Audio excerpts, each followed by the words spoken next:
They said she's not with us. That was the sentence that tore me out of the life I thought I still belonged to. My son said it, not even looking at me, not lowering his voice, just handing over his documents to the border guard with the same casualness you use when you wave away a stranger who has followed too close behind in a line. 3 words, flat and simple, but so sharp they cut me loose from the family I had raised with my own hands, the family I had fed and clothed and carried across borders when he was still a boy who needed me for everything. At that moment, I felt my bones stiffen inside my coat, as if they had been hollowed out by cold. The guard's eyes slid from his face to mine, and something shifted in his posture. He checked my passport first, not theirs. He nodded with the kind of measured respect bureaucrats learn to distribute sparingly, and then he did something unexpected. He gave me a small salute, not mocking, not exaggerated, just a quiet recognition. It startled me because it carried more dignity than I had received from my own flesh and blood in years. My son didn't notice, or maybe he did and chose to ignore it, because acknowledgement would have required him to admit what he had just done. I am 78 years old. I live alone now in a narrow rented room above a bakery near the train station. The walls smell faintly of yeast in the mornings, and at night I can hear the rattling of the last freight cars passing by. I make my tea on a single electric coil, and sometimes I sit by the window and imagine I am waiting for someone to arrive on one of those trains. But no one comes. That doesn't frighten me anymore. In fact, it feels easier than waiting for people who will never arrive, or worse, arrive only to pretend I am invisible. When you have been made invisible by your own son, the world outside feels less cruel in comparison. But still, I cannot forget the checkpoint, the cold air in that border station, the sound of papers sliding across the counter, the way my son's voice, once so soft when he called me Mama, transformed into that clipped, efficient tone he uses now for strangers he wishes would vanish. I was not always a woman to be set aside. Once, I was the one who carried the family forward, who bore the weight of suitcases too heavy for his small arms, who kept coins hidden in my shoe to make sure we could buy bread even if his father lost his job. I was the one who memorized phone numbers in case a payphone was the only link between us and safety. I was the one who carried his birth certificate folded in wax paper, guarding it as though it were a sacred relic, because without it, there would be no schooling, no doctor's visit, no proof of belonging in the place we dreamed of reaching. I remember one crossing long ago, when we were younger, when hope still outweighed fear, and how I whispered to him to stay close, to keep his eyes down, to let me do the speaking. He had pressed his small hand into mine so tightly that I felt the bones of his fingers, fragile but insistent, reminding me that my job was to hold him upright until he could walk alone. That was the boy I raised. And now, decades later, he was the man who told the guard, "She's not with us." The line moved slowly that day, and time seemed to stretch like chewing gum pulled too far, sticky and uncomfortable. My daughter-in-law stood beside him, lips pressed in that thin smile she saves for when she is pretending everything is fine. She never looked at me, not once, not even when the guard gestured for me to step aside to a separate lane. She placed a firm hand on my grandson's shoulder and guided him through without pause, as though the removal of one body from the group did not require acknowledgement. I watched the back of their heads, the way families often appear in airports or stations, clustered together, shepherded forward by parents who know where they are going. I used to be that shepherd. Now I was the discarded sheep. I stood there clutching my handbag, the one with the broken zipper I had repaired twice already, because I do not like wasting money. Inside were my papers, my pills, a scarf folded neatly in case the air grew colder, and a single chocolate wrapped in foil I had meant to give my grandson during the trip. I did not take it out. He had not looked at me once, not even to ask if I was hungry, not even to wonder if I was keeping up with the line. My son's voice, calm and measured, floated back to me as he spoke to the guard about the family's itinerary, the hotel reservation, the purpose of their visit. Purpose. That word struck me as I stood there. Their purpose no longer included me. When the guard examined my passport, his brows softened. He noticed the dates, the stamps, the life etched into the pages. He did not rush. He asked if I was traveling alone, and before I could answer, my son said, "She's not with us." It was easier for him, I suppose, to cut the string cleanly than to acknowledge that I was both with them and not with them, both part of their blood and excluded from their circle. The truth is more complicated, and complicated truths make people uncomfortable. Better to erase, better to dismiss. But for me, standing in that sterile hall with its humming fluorescent lights and its smell of disinfectant, it was not easier. It was shattering. I wanted to speak, to correct him, to remind him of who I was, but my voice lodged in my throat. There's a kind of silence that comes not from weakness, but from the knowledge that words will not land where they should. I could have said, "I carried you across this border once when you were too young to know the difference between one country and another." I could have said, "I gave you the life that allows you to stand here now with your fine jacket and your expensive luggage and your polished wife who smiles without seeing me." I could have said, "I am the reason you are." But none of it would have changed the fact that, in his eyes, I was already a ghost. The guard stamped my passport and slid it back to me. His salute was small, almost hesitant, but it steadied me more than anything else that day. For 1 second, I was not invisible. For 1 second, I was acknowledged as a person with history, with weight, with presence. It is strange how dignity can arrive from the hands of a stranger while being stripped away by your own family. I held on to that moment like a rope, a fragile lifeline stretched across a chasm of rejection. Later, when I sat alone on the bench near the inspection hall, waiting without being told what to do, I felt the memory of those words settling into me. "She's not with us." I rolled them around in my mind, tasting their bitterness, trying to understand how a child I once protected could now protect himself from me. The answer was not in logic, but in the slow erosion of gratitude, the way love can be taken for granted until it calcifies into annoyance, until presence becomes burden. I was not a grandmother in their story that day. I was excess luggage, the kind airlines charge extra for, the kind people leave behind if the weight is too much. So that is where my story begins. Not in a cozy kitchen with photographs of grandchildren on the fridge, not in a sunny living room where family gathers around me for wisdom, but at a border checkpoint where my own son severed me with 3 words. I am 78. I live alone now. And though my room is small, and though my hands tremble sometimes when I button my coat, I hold my passport like proof of something no one can erase, that I still exist, stamped and acknowledged, carrying the memory of who I was and the painful clarity of who I am now. The moment of betrayal did not arrive with thunder or spectacle. It arrived quietly, with the polite firmness of an official voice confirming what I already suspected but did not want to believe.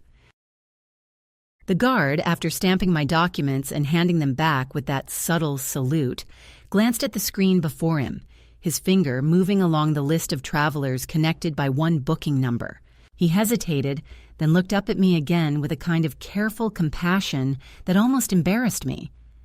"Ma'am," he said gently, "your family has been processed separately. Their documents are filed together, but yours is not attached to theirs." It was a simple sentence, but the weight of it was enough to press me deeper into the hard plastic chair where I sat waiting. My son had not simply misspoken in the line, had not merely made a momentary slip when he said I wasn't with them. He had formally, deliberately structured it that way. Their reservation had been made without me included. Their journey had been logged as if I were a stranger who happened to be walking in their shadow. That was the confirmation, the quiet act of exclusion that hardened into fact the very moment it appeared on the screen. I asked the guard in a voice lower than I expected, "So, I am traveling alone? He nodded slowly, as though trying to soften the truth. Yes, ma'am. That is how it appears. My son did not turn, did not even glance back over his shoulder to gauge whether I had heard this verdict. His wife was already guiding the children ahead, her manicured hand resting firmly on the shoulder of the eldest, steering him through the final gate toward the promise of the trip they had planned. My son followed, suitcase in one hand, his other arm casually adjusting the strap of his leather satchel, the same satchel I had once admired in a shop window, and quietly slipped him money to buy. That detail stung in the moment because I remembered the day I gave him the envelope of cash, telling him, "Buy it for yourself, Daniel. You deserve something nice." He had smiled then, a genuine boyish smile, but the man at the border did not carry any trace of that expression. He moved forward with the confidence of someone who believed he had nothing to explain. I remained seated. Time slowed. The hall around me filled with other families shuffling through the process, children whining, parents fumbling for documents, luggage wheels rattling across the tiled floor. Life continued in its noisy, chaotic rhythm, and yet for me, everything had narrowed into one still point. The knowledge that I had not been forgotten, not overlooked, but intentionally severed. Forgetting is a mistake. Severing is a choice. And choices are planned, prepared, considered before being carried out. My son had planned this. He had spoken with his wife, they had decided on the logistics, and they had chosen not to tell me until the moment it could no longer be undone. That realization, more than the words themselves, pierced me. The guard lingered near me for a moment, perhaps expecting me to ask for help, perhaps wondering if I needed an escort back to the other side. I shook my head lightly, forcing a small smile, the kind of expression women my age learn to offer when they want to conceal humiliation behind a mask of composure. He nodded once and stepped away, leaving me in the hum of fluorescent lights and the cold echo of empty chairs. My handbag sat heavy on my lap and I pressed my hands against it, not to steady the bag but to steady myself. I felt as though I might float away, not upward but sideways, into a void where names and relations no longer held meaning. It was then that I remembered another border, decades earlier, when I was the one orchestrating the passage. My son had been no older than 8, his hair falling into his eyes, his shoes too small because money was tight, and he had insisted he could last another season without new ones. We had traveled in an old borrowed car, my husband asleep in the passenger seat after working a night shift, and I had carried the responsibility of getting us all across. I spoke to the officer, handed over the papers, explained our purpose. My son had leaned against me, trusting, silent, secure in the knowledge that his mother's presence was enough to shield him. That day, the documents had all been tied together. One family unit, no separation, no exclusion. That day, I had been the anchor. To remember that moment now while sitting alone at another border, disowned by the very child I had once carried forward, felt like stepping into a cruel echo chamber where the past mocked the present.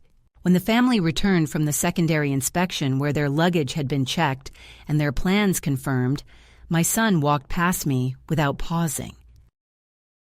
He glanced in my direction only long enough to say in a neutral tone, "It's better if you stay here for now. We'll sort out your arrangements later." Later, a word that carries the promise of nothing. His wife avoided my gaze entirely, her hand tightening on the strap of her handbag as if she feared I might grab it for balance.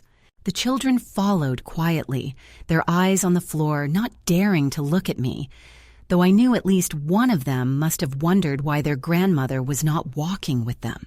Children notice more than adults believe, but they are trained quickly to imitate silence. I sat there frozen while the truth settled like dust after a demolition. The wall had been knocked down, the house of belonging collapsed, and all that remained was rubble. I realized with a clarity that almost frightened me that this was not an accident. My son was not careless. He was many things: practical, ambitious, sometimes cold, but never careless. He had made a decision, and it was final. He had decided that his family's journey would be smoother without me, that his wife's comfort and his children's image of leisure mattered more than the woman who had once stood between him and hunger. And he had executed that decision with the efficiency of a man booking tickets online. One click, one omission, one erasure. The catalyst, the spark that split my life in two, was not a shouted insult or a dramatic confrontation. It was the soft clicking of keys when he purchased those tickets without my name attached, the quiet acquiescence of his wife when she nodded and agreed, the silence in which they chose not to inform me. It was the border guard's gentle confirmation that sealed it into fact. It was my son's refusal to even acknowledge what he had done, because to acknowledge it would have required a justification, and justifications leave room for rebuttal. Better, in his mind, to make it seem natural, inevitable, a simple bureaucratic truth. Better to let me feel as though I were the one out of place, rather than admit that he had cast me out. That was the moment, sitting in the sterile hall of a border crossing, papers in hand, dignity hanging by a thread, when I understood that my life had been divided. Before I was still mother, still grandmother, still tethered, however weakly, to their world. After I was simply a woman with a passport, a handbag, and no place to belong. That was the betrayal that set everything else in motion. The hours after that confirmation did not erupt into confrontation. They dissolved into something slower, quieter, and in many ways more humiliating than anger could have been. Anger has heat. It has a pulse. It can be carried like a weapon. What I experienced was colder, a gradual freezing over, as though each minute chipped away at the warmth that still connected me to them. I remained in that border hall, not because anyone told me explicitly to wait, but because the absence of instruction became its own command. My son spoke the way people speak when giving orders without responsibility. Vague, deferential, but final. "It's better if you stay here for now," he had said. And so I stayed, as though my obedience were still required, as though I had not just been stripped of the role that had defined me for most of my life. Around me, the noise of travel continued, indifferent to my unraveling. Families gathered their passports and boarding passes. Mothers checked snacks in plastic bags. Fathers muttered about exchange rates. Children darted in and out of lines like restless birds. Every person in that space seemed to belong to someone, tethered by obligation or affection, while I sat, anchored only by the weight of my handbag and the memory of the words that had unmoored me. The guard who had stamped my passport walked by once, his eyes catching mine for a second, but he said nothing. Perhaps he had seen too many scenes like mine, too many discarded elders set aside like unnecessary luggage, or perhaps he knew silence was the only dignity left to offer. The escalation was not a single dramatic gesture, but a series of omissions that accumulated until they formed a wall between us. My son did not return to check on me. My daughter-in-law did not offer me so much as a bottle of water. The children did not wave or glance back. I was there, visible, yet already forgotten, and the longer I waited, the clearer it became that my presence was not an oversight, but an inconvenience they preferred to leave unsolved. After the first hour, I stopped scanning the crowd for their faces. After the second, I stopped rehearsing the excuses I might give if someone asked why I was alone. By the third, I began to understand that solitude was no longer temporary. It was being reshaped into my permanent state. I thought of the chocolate wrapped in foil inside my bag, the small gift I had planned to slip into my grandson's hand when he grew restless on the journey. It remained untouched, and as the hours passed, it transformed from a gesture of sweetness into a relic of naive hope. I could not bring myself to eat it, not yet, because doing so would mean acknowledging that it would never serve its intended purpose. That foil wrapper became a symbol, glittering faintly whenever I reached into the bag for tissues or pills, reminding me that I had prepared to care for them in small ways they had never prepared to care for me. By late afternoon, the hall had thinned, and the announcements echoing through the loudspeakers grew less frequent. I was still sitting, still waiting, though by then I no longer expected anyone to return. A woman at the information desk glanced at me occasionally, her expression cautious, as though wondering whether she should intervene. Eventually, I rose and approached her, my legs stiff from inactivity. When I asked if she could check whether my family had crossed through, she typed quietly, hesitated, then told me that the group under my son's name had already cleared, already moved on, already vanished into their own journey without me. I nodded, thanked her, and walked back to my seat with the slow steps of someone carrying a verdict inside her chest.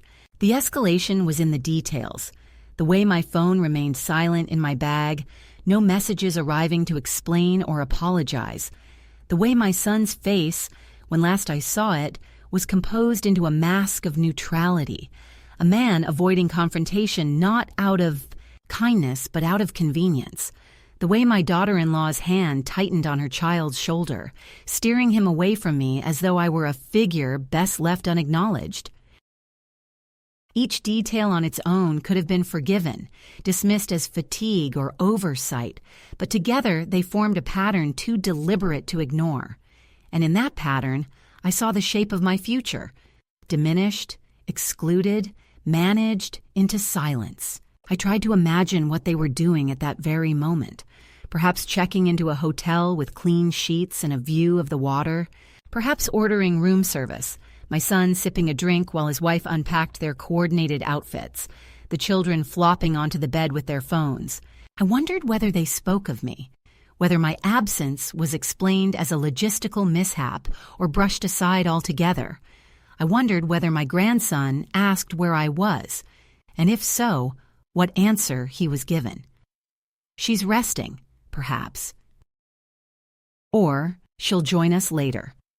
Lies are easy to feed to children when they are busy with screens and snacks, but the truth is harder to smother when it echoes in the mind of the woman left behind. The fluorescent lights in the hall buzzed faintly, and the air grew colder as evening approached. I wrapped my scarf around my shoulders, not for warmth, but as a gesture of self-protection, as though the fabric could shield me from the shame that prickled across my skin. I realized then that shame was the tool they had handed me, the invisible leash that would keep me from making a scene. They knew I would not shout, would not demand answers, would not create a disturbance that might embarrass them. They trusted my dignity to be their alibi, and I gave it to them because I could not bear the thought of reducing myself to a spectacle in front of strangers. The longer I sat, the more I understood that invisibility is not sudden. It is incremental. It begins with small exclusions, a conversation you are not part of, a meal you are not consulted about, a trip booked without your input. It grows in silence in the spaces where your name is not spoken, in the glances that slide past you as though you are furniture rather than family. And then one day it crystallizes into a moment like this, at a border where your very existence is denied, and you realize that the process has been underway for years. You were being erased slowly, so slowly that you mistook it for aging, for the natural order of things, until suddenly you see it for what it is, a decision made by those you love to carry forward without you. By the time the information desk closed and the lights dimmed in the hall, I had stopped waiting altogether. I sat with my passport in my lap, staring at the ink of the recent stamp as though it might provide guidance. It was proof of passage, proof of identity, proof that I still belonged somewhere, even if not with them. That realization was small, but it mattered. I understood that night that I could not return to the place I had been. I could not step back into the role of grandmother as convenience, mother as burden. Something had shifted irreversibly, and though I did not yet know what path lay ahead, I knew the path behind me was gone. The escalation, then, was not the abandonment itself, but the quiet recognition that followed. It was the slow dimming of hope, the steady weight of silence, the realization that my waiting was not a pause, but an ending. And once I saw that truth clearly, I knew I could no longer sit on that bench like an obedient child. I had to stand, to move, to carry myself across a border of my own choosing. I did not leave the border hall in a rush, nor with the energy of defiance, but with the slow, deliberate steps of someone who knows that standing still any longer would mean dissolving entirely. My body ached from the hours of waiting, my knees stiff, my back heavy. But the ache was more than physical. It was the ache of being tethered to a chair where dignity had no air left to breathe. I rose quietly, gathered my bag, pressed the passport into the inside pocket of my coat, and walked toward the exit as though I were simply another traveler, no different from the families pulling their suitcases behind them. And in that moment I realized I was no longer waiting for someone to come back for me. The shift was not loud, not even fully conscious, but it was real. I stopped expecting to be retrieved and began moving under my own command, however small and uncertain that command might be. Outside, the air was sharp, colder than I had anticipated, and the wind carried the dry scent of asphalt mixed with faint exhaust from buses idling nearby. I stood under the awning for a moment, my scarf pulled tight around my neck, and I allowed myself to simply breathe. Long, slow breaths that reminded me I was alive, not because someone had claimed me, but because I still inhabited my own body. That was the first taste of freedom, bitter and trembling though it was. I walked slowly toward the station, not with any destination in mind, but with the need to be somewhere that was mine, even if only temporarily. I had no plan, no reservation, no clear map, but what I did have was my passport, a bank card, and the memory of another time when I had crossed this same kind of threshold, except then it was for him, for my son, to carry him into a life where he could be safe. Now I crossed it for myself. As I walked, the memory sharpened. Decades ago, when he was still a boy, I had held his hand so tightly his small fingers turned red. He had been restless in the long line, asking when we would arrive, when we would eat, when he could rest. I had soothed him with stories, with promises that the place beyond the barrier would be better, that once we were through, he would see new streets, new houses, new schools. I had been his anchor, the one who knew what to say, who carried the papers, who bore the fear in silence so he would not have to feel it.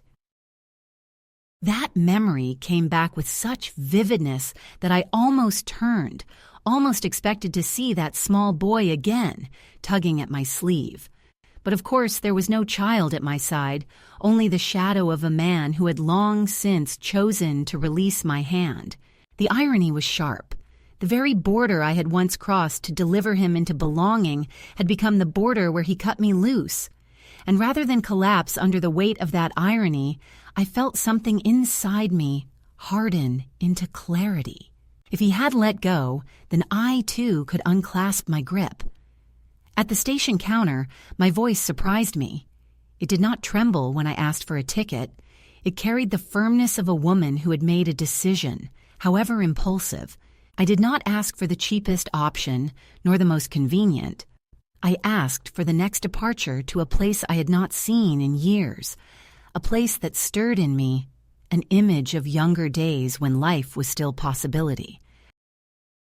I did not even know why that city's name came to my lips, only that it rose with certainty, as though it had been waiting beneath my silence all along. The clerk nodded, tapped on her keyboard, slid the ticket toward me. I paid with my own card, the one I had kept active with quiet discipline, the account no one else knew about. For years, that card had been reserved for emergencies.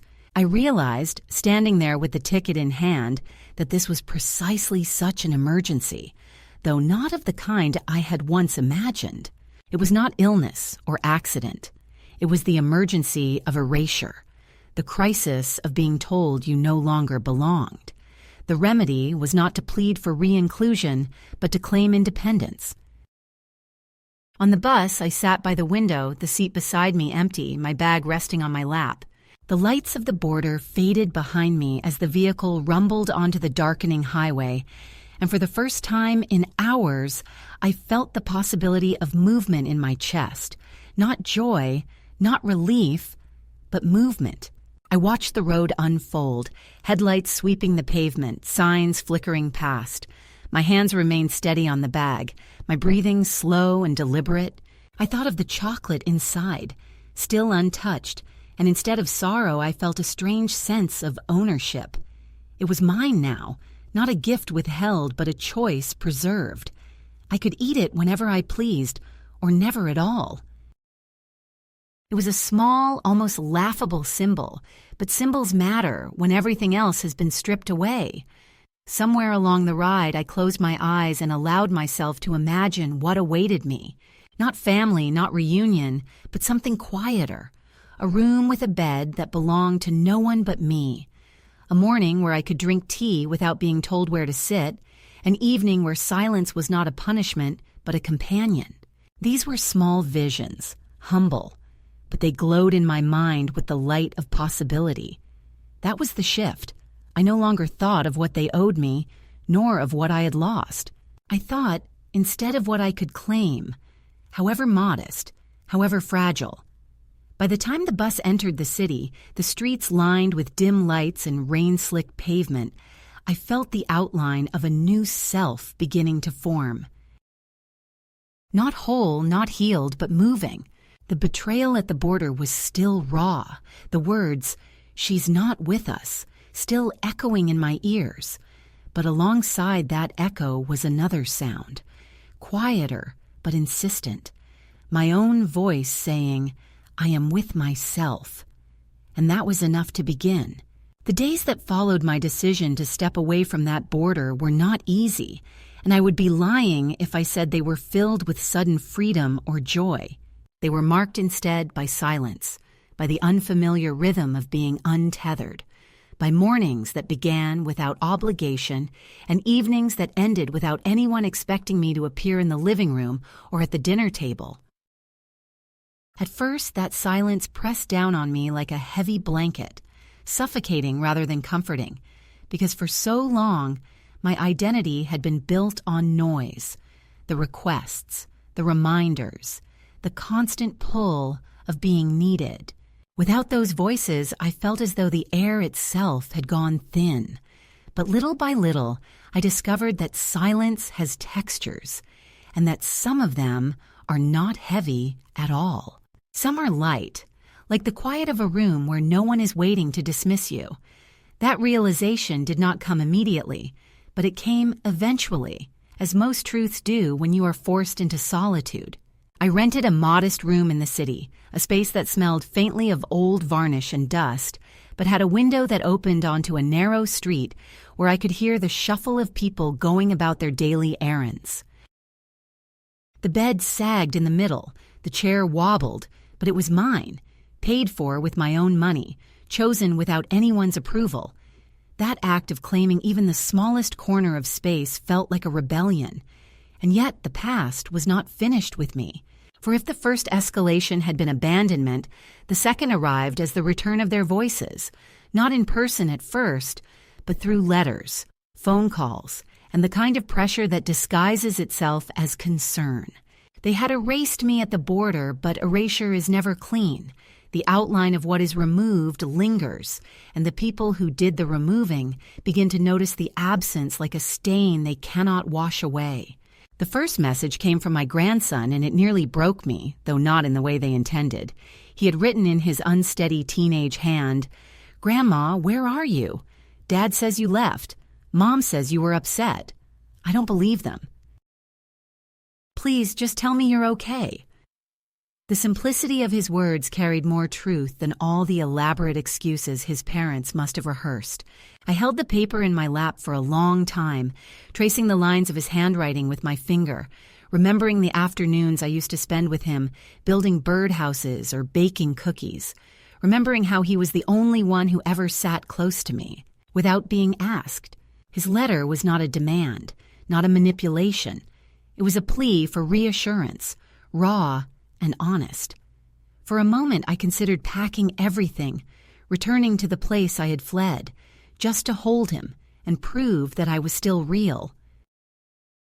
But then I remembered the border, the words spoken without hesitation, and I understood that if I returned now, it would be as though I had agreed to the role they had written for me, the old woman who accepts dismissal and then comes crawling back, grateful for scraps of inclusion. I could not do that, not even for him. So I folded the letter carefully, placed it in the drawer of my small desk, and whispered aloud to no one, "Not yet, darling, not yet." The second message was not tender. It came in the form of a letter from my son, delivered in an envelope with my name written in his sharp, impatient script. Inside, page after page of accusations, that I had embarrassed the family, that my disappearance had caused unnecessary stress, that his wife had cried every night of the trip, that the children were confused by my absence. Not a single line acknowledged the hours I had waited, the deliberate exclusion at the border, the words that had cut me away. Instead, the letter twisted the narrative until I was the one guilty of abandonment, as though my silence had been the original wound and not the bandage placed on the wound they had inflicted. He ended with a phrase that still burns in my memory. "We are willing to talk, but only if you are ready to be reasonable." Reasonable. The word echoed like a slap. To them, reasonable meant compliant.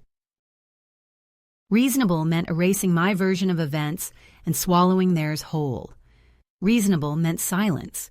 That was the second escalation, not just the abandonment, but the attempt to rewrite it, to gaslight me into believing that I was the one who had inflicted harm. It was no longer enough for them to leave me.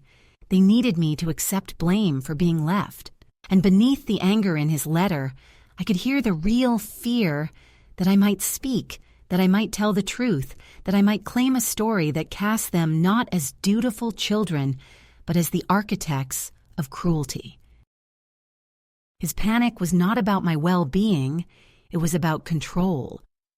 The third message arrived not in my mailbox, but in the form of a newspaper clipping slid under the door of my rented room. Someone, perhaps my daughter-in-law, perhaps even my son, had spoken to the press, spinning the tale of a missing grandmother who had vanished without explanation, whose family was deeply concerned for her safety. There was even a photograph of me taken years earlier, holding a pie dish at some family gathering, smiling faintly. The article quoted them both, my son saying they were desperate for answers, my daughter-in-law saying they feared something had happened to me. I laughed when I read it, a sharp sound that startled even me. Vulnerable, they had called me. Vulnerable, after leaving me on a plastic chair at a border. Vulnerable, after erasing me from their plans. The hypocrisy was almost too heavy to bear, and yet I felt lighter reading it, because it confirmed what I already knew. They needed me only as a symbol, not as a person. As long as I was silent, they could script me into their play. But silence was no longer my language. One evening, as I sat in the dim light of my room, sipping tea brewed in the chipped kettle I had bought secondhand, I heard a knock at the door. When I opened it, a man in a press suit introduced himself as a lawyer representing my son and his wife. He spoke politely, too politely, his words wrapped in legal caution. They were concerned for my safety, he said. They wished to discuss my living arrangements and ensure that my assets were being properly managed. The words assets and arrangements made my stomach clench, because I heard what was unspoken. They wanted control, not of me as a person, but of what I still carried, the remnants of money, property, savings, anything that could be leveraged. I let him speak, then I told him calmly, firmly, that I was safe, that I was of sound mind, that my assets were mine alone. His smile tightened, his eyes flickered, and I saw the machinery behind him.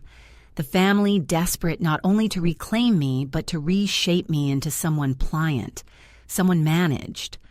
I closed the door on him with a steadiness that surprised even me. That night, I wrote 2 letters, one to my son's lawyer stating clearly and without sentiment that I was not under duress, that any further contact framed as concern would be considered harassment, that I had retained independent legal counsel and would not hesitate to defend myself. The second letter, shorter and quieter, I wrote to my daughter-in-law. In 3 lines, I told her, "I know what you did. I know what you chose not to say. I am not angry. I am not coming back. Take care of your own life now. I have finally begun mine."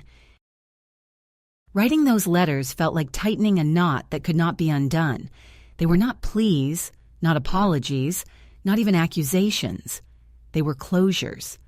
But closure does not erase tension. The escalation continued in subtler ways. The appearance of familiar faces near the places I frequented, the sense of being watched, the whispers of neighbors that someone had been asking about me.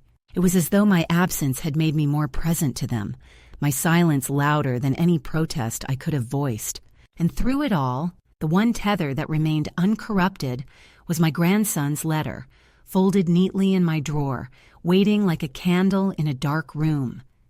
His words reminded me that not all love had soured, not all bonds had frayed.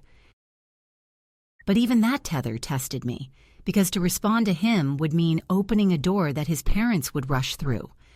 I held back, waiting for the moment when my reply could be on my terms, not theirs. The second escalation was not a single event, but a siege, a sustained pressure that sought to push me back into the role of the compliant matriarch, the manageable elder, the vulnerable figurehead. But with each attempt, letters, articles, lawyers, whispered rumors, I grew steadier in my refusal. They could reach for me, but they could not claim me. Not anymore. What had begun at the border as abandonment had now become a war for the narrative of my life, and I chose to write my own. The moment of climax did not arrive with shouting or confrontation at their doorstep, nor with a public scandal where I would accuse them before witnesses. No, it arrived in the quiet space of a courthouse, a building whose walls smelled faintly of polished wood and old paper, where silence carries the weight of law. I had prepared for that day with the same determination I once used to pack a suitcase for my son when he was young, slipping in what he might need, anticipating the cold, the hunger, the long roads ahead. But this time I packed not food or clothing, but documents, statements, proofs of my independence, and the letter from their lawyer that had spurred me to action. I walked into that courthouse alone, my scarf tucked neatly into my coat, my shoes polished as best as I could manage, my hands trembling only slightly from the weight of what I was about to do.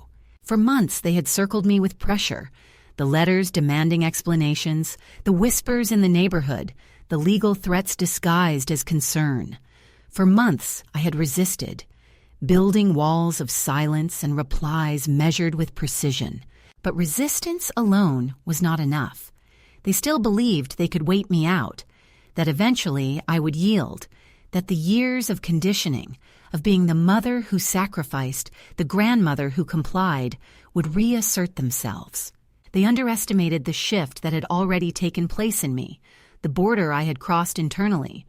That day in the courthouse, I made it clear not only to them but to myself that the era of compliance had ended.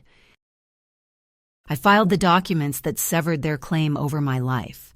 I authorized a lawyer of my own choosing, a woman younger than my son but with eyes sharp as steel, who spoke of my rights not as if they were gifts bestowed upon me, but as facts engraved into stone. Together we drafted a declaration. I was of sound mind, in control of my assets, responsible for my own choices, unwilling to return to a household where I was treated as expendable. It was not a lawsuit for money, nor for property. It was a statement of self, a legal confirmation that the bonds they sought to twist into chains were, in fact, broken.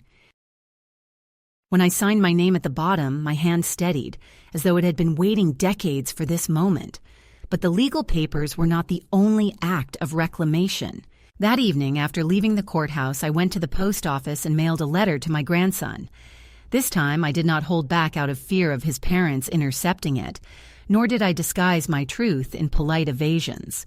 I wrote to him plainly, telling him that I was safe, that I had not disappeared, that what he had been told about me was not the whole story. I did not pour venom into the page, because he was too young to carry the weight of his parents' cruelty. But I told him enough so that one day, when he was older, he would know I had not abandoned him. I told him I loved him, that I was building a life where I could be free, and that one day, if he wished, he could find me on his own terms, not through the filter of their lies.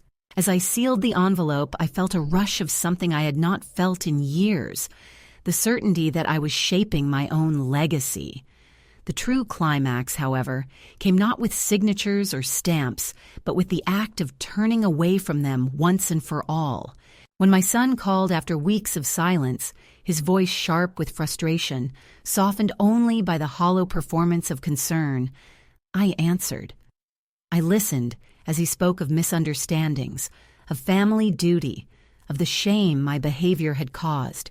He tried to weave a narrative in which he was the injured party, in which my independence was framed as cruelty, in which my silence was painted as abandonment. I let him finish, let him spill his rehearsed words into the line. Then I told him, calmly and without tremor, that I was no longer his burden to manage, no longer his symbol to display, no longer his mother in the sense he demanded. You released me, I said, my voice steady. At the border, with your own words, you released me. I am only honoring the truth you spoke. There was a long silence on the line, broken only by his shallow breath, and then the call ended. I did not call back.